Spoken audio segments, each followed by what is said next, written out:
लोकराजा राजश्री छत्रपती शाहू महाराज यांची 152वी जयंती शेतकरी कामगार पक्षाच्या शहर कार्यालयात उत्साहात साजरी करण्यात आली। यावेळी शाहिरी, पोवाडा, नाटक आणि एकपात्री प्रयोग सादर करण्यात आले।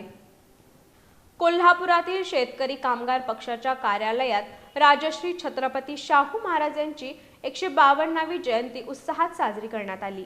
यावेळी या पक्षाचे शहर सहचिटणीस संग्राम माने यांच्या हस्ते तसेच बाबूराव कदम आणि दिलीप कुमार जाधव यांच्या उपस्थितीत लोकराजा राजश्री छत्रपती शाहू महाराज यांना अभिवादन करण्यात आलं। राजश्री शाहू महाराज यांचे विचार आजही समाजाला प्रेरणादायक ठरत असल्याचं यावेळी बाबूराव कदम यांनी सांगितलं। संतराम पाटील यांनी महात्मा ज्योतिबा फुले बोलतोय या एकपात्री प्रयोगातून ज्योतिबा फुले यांचा जीवनपट यावेळी उभारला। शाहीर रंगराव पाटील यांनी राजश्री शाहू महाराज यांचा जीवन प्रवास पोवाड्याच्या माध्यमातून मांडला। कोल्हापुरातील फिलिट अकॅडमी आणि स्व अकादमीच्या कलाकारांनी वाढत्या घटस्फोटावर भाष्य करणारं समतोल हे नाटक यावेळी सादर केलं।